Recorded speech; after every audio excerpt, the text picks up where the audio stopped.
So now we're on the animation part of this tutorial, and I am going to first show you the animation tab. So we'll click into the animation tab, and you'll see that it has rearranged your overall layout once again.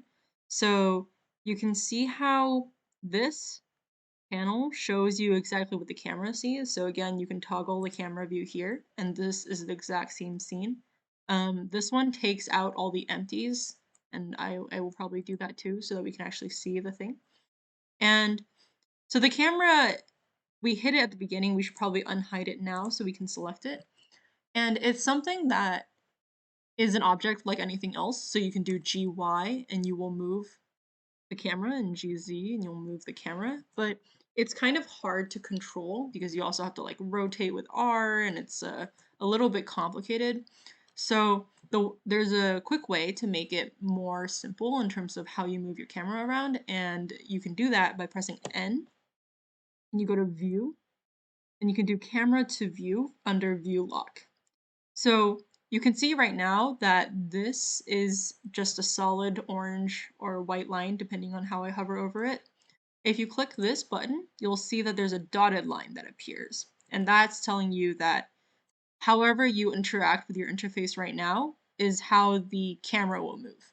So right now, if I zoom out, it will zoom the camera view out. And if I try to move over here, it'll move the whole camera to basically like the center of what I'm viewing right now.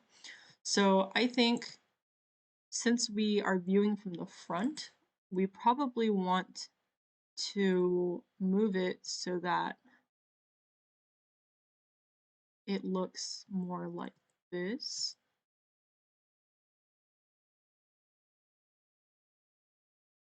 Something like that maybe. And we can turn on the thing to make sure this looks right. And also, one thing that you can change is the overall dimensions of, or aspect ratio of the camera. So if you go over here to the output properties, you can change the resolution of your camera here. So I can make this 1920 by 1920 if I'm trying to upload this to Instagram, for example. I can make it square, and I'm gonna move it just a little bit. We're good. So now I can click N again to get this view, and go under view and uncheck this. And now my camera, when I scroll, my camera will stay still. So we've officially rearranged this camera to where we want it to be. And now you can see over here, this is the camera view, and you can turn this on to material preview if you would like. Now that we have the camera sorted out, we should go on to actually animating this thing. So the way that Blender works, there's this new timeline that has showed up. So Blender does a keyframe system of basically telling objects where to be and what rotation to have. So for example, if I take one of these fish, or good practice is to select all of the objects and right click and insert keyframe and apply location, rotation, and scale to everything, so that if you ever accidentally save a keyframe somewhere and you lose your original position, you have it at time 0. So you can see just now that we've just created a keyframe. You can see that these little circles. We've created a keyframe for all of our objects at time 0. So basically, we can save information. When we insert a keyframe, we can choose to save the location, the rotation, the scale, or any combination of those as information like at this certain time, basically. So there's also the delta location, rotation, scale, and visual, but I haven't really had to use them, and you don't really need to use them either. These should be more than enough to do what you're trying to accomplish. So yeah, so in our final animation, the light bulb is probably not going to move. If anything, we can probably try to make the fish move. So if we click onto the fish, we can see there's this fish and it has an object transform, and in here, there's all the information that you saved. So at position 0, at time 0, we have the XYZ location, XYZ rotation, and XYZ scale saved. So the moment I change any of these, if for example I go to timestamp 20, and I tell it to rotate in place, for example. We're gonna do this. So we're gonna rotate 180 degrees. And now I will right click, insert keyframe, and insert and rotation. So now you'll see if I play, I can press space to play, or you can press this button. You'll see it rotate. So it basically interpolates like all the in-betweening for you. So all you do is save information at certain times and it will do the interpolation in between it. And if you want to change how it interpolates, you can right click and do interpolation mode and change the way that it does the thing. So it's determined by like mathematical formulas. You can look more into this if you would like, but I really haven't had to use this too much. So I think the default is actually not linear. So if I make it linear, you can see that the line in between them changes and it's a different type of sweep. And if you change it to constant, it'll stay as this one until time 20 and it'll switch to the other one. So if you want to do something more like a stop motion, constant time is for you. But I think we're gonna undo that because the basic default one, interpolation, works pretty well. And then we can figure out what to do. So you can change the rotation, you can change the location if you add another keyframe. Now it's doing a weird thing because, okay, so one thing to notice is if you don't save information at that point, you don't keep it. So before this was here, but because I have the location change over the time span of 0 to 40 and I don't tell it to stay the same for 20, it won't stay the same for 20. I don't know if that made sense. But basically, since we only save the rotation at time 20, you won't be able to, unless you also save the location at that point, so you can do like right click, insert keyframe, location and rotation, and then it'll keep it there. So now it just rotates and then it goes up. But if you didn't do that, it will just rotate and go up at the same time, if that makes sense. Yeah, I feel like I kind of explained that a little bit confusingly, but if you do want to move it as absolute locations, so for example, if I delete these keyframes, then it should be here, right? If I want to keep this here, I should save it as location and rotation, and maybe and scale if you change the scale later on.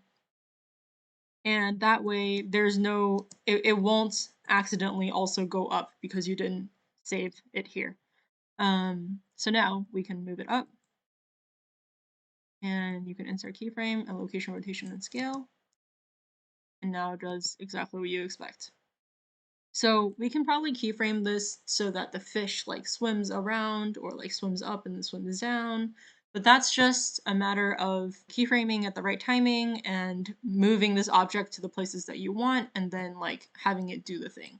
So I'm gonna restart. So I'll delete these two keyframes. You can select them like that. If you select from the top, it'll select all of them.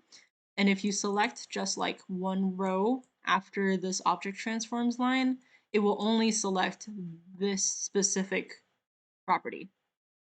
So if I just select this, it will only select the Euler rotation of this position. So let's go and delete everything. We want to delete all of it at these two time slots, and we'll do that. And it will reset it to the original position, and we will keyframe this fish moving like this. So first of all, we should probably move it so that it's in front. Yeah, so we're gonna move it forward a little bit, and we will set that as the starting point so that it can go around this bolt.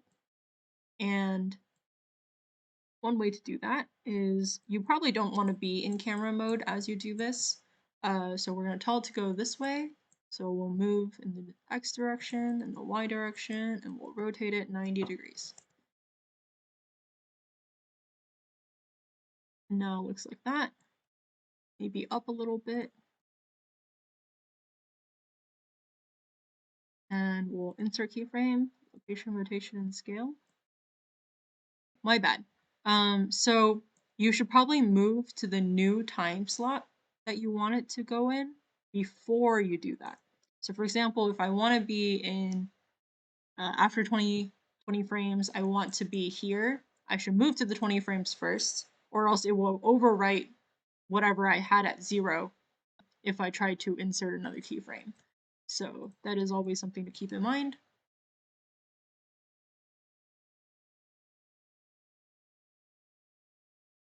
And I think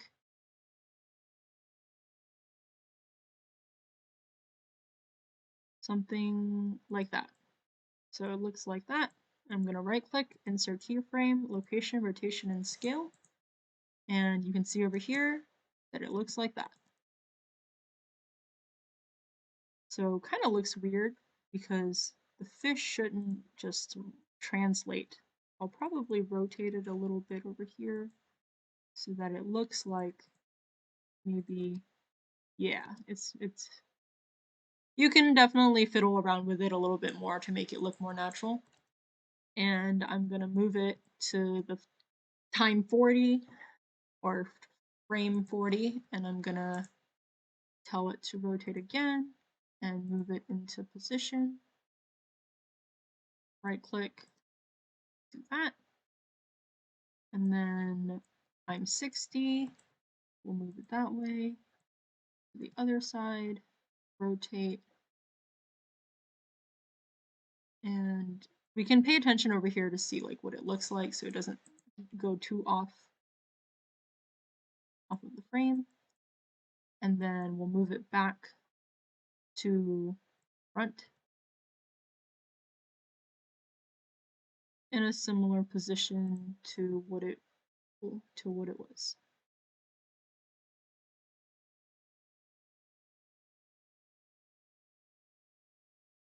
I forgot to do the thing again, but okay, it's pretty easy to fix. And we will move it back into place.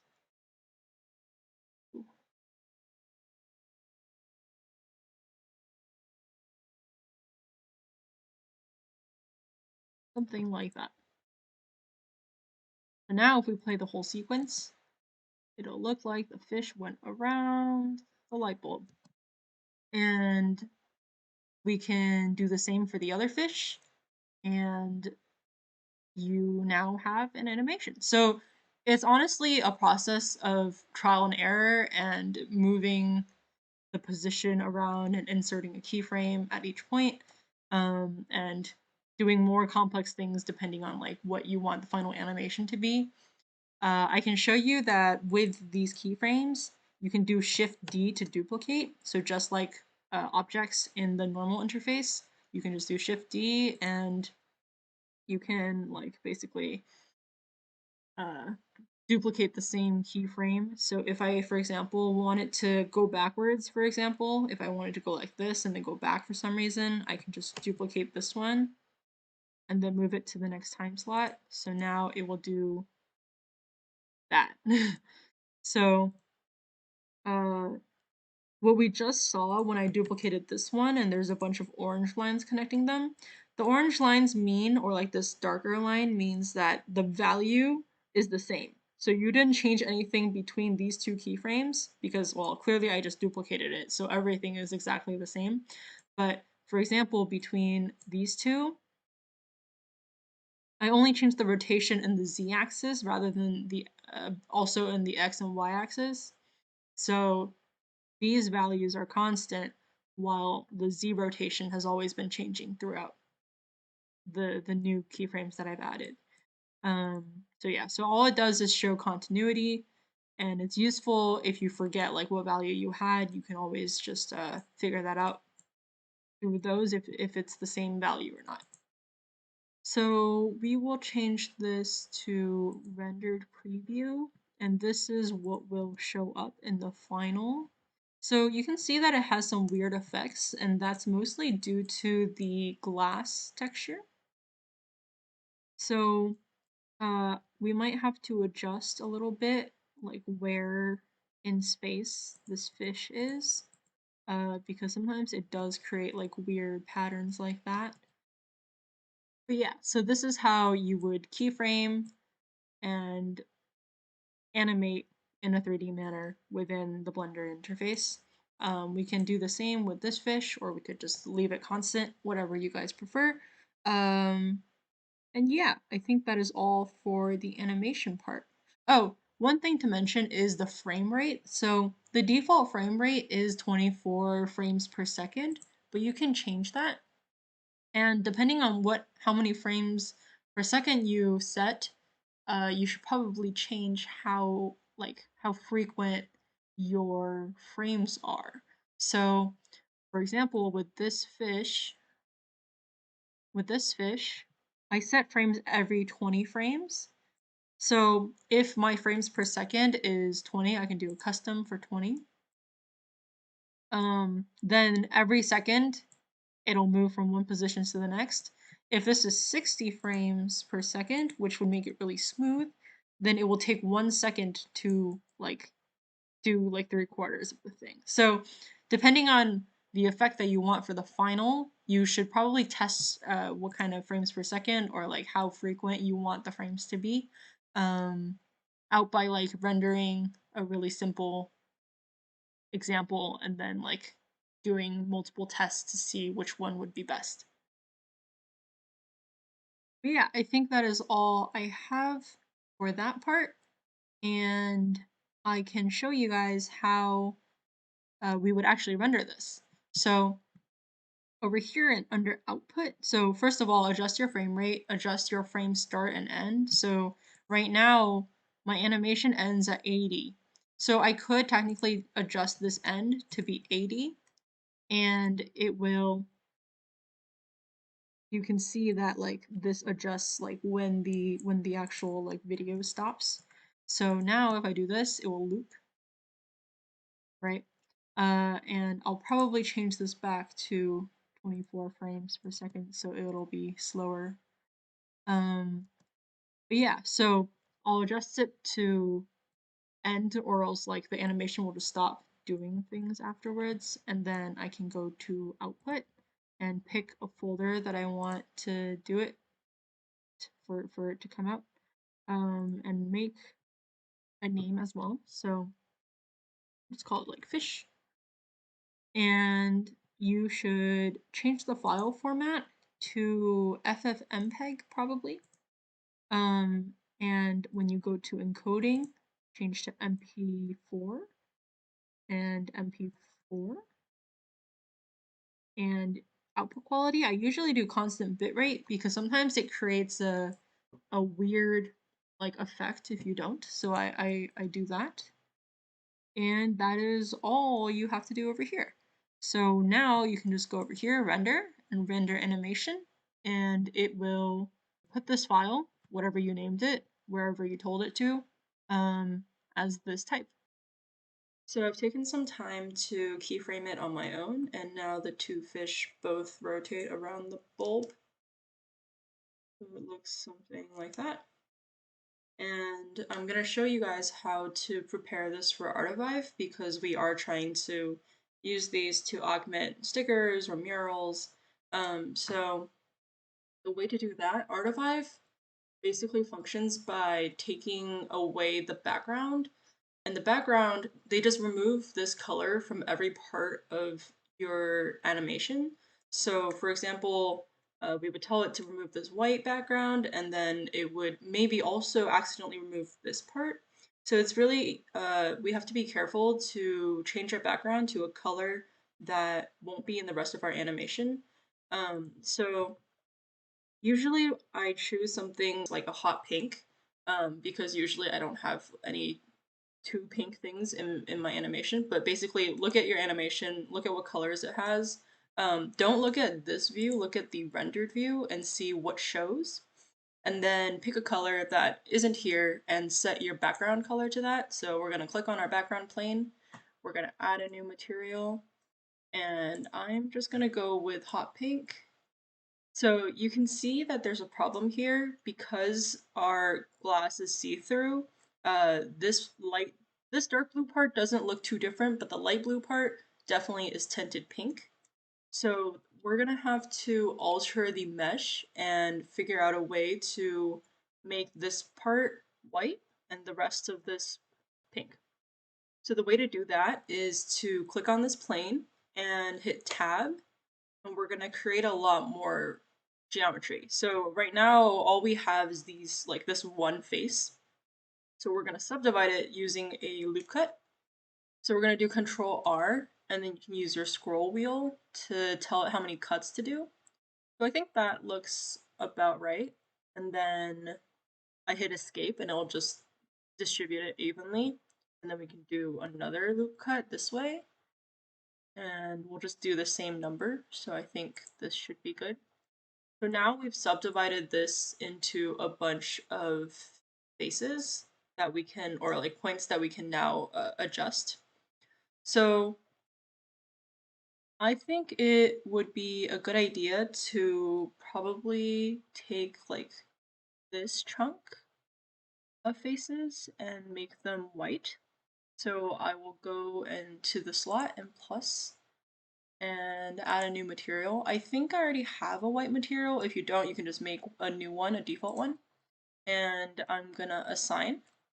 So you can see in this area, it's back to the normal color, but it shouldn't be white here, right? It should be pink so that it actually takes out the whole background. So we can just move the points and adjust it so that it fits. So it would probably be easier if we go into this view, and we still have this so we can see what it looks like, and we can just move these into place. And it would be useful if I had X-ray mode on, and I can just move these into the right positions. And be careful to keep looking over here to see if there's any white showing.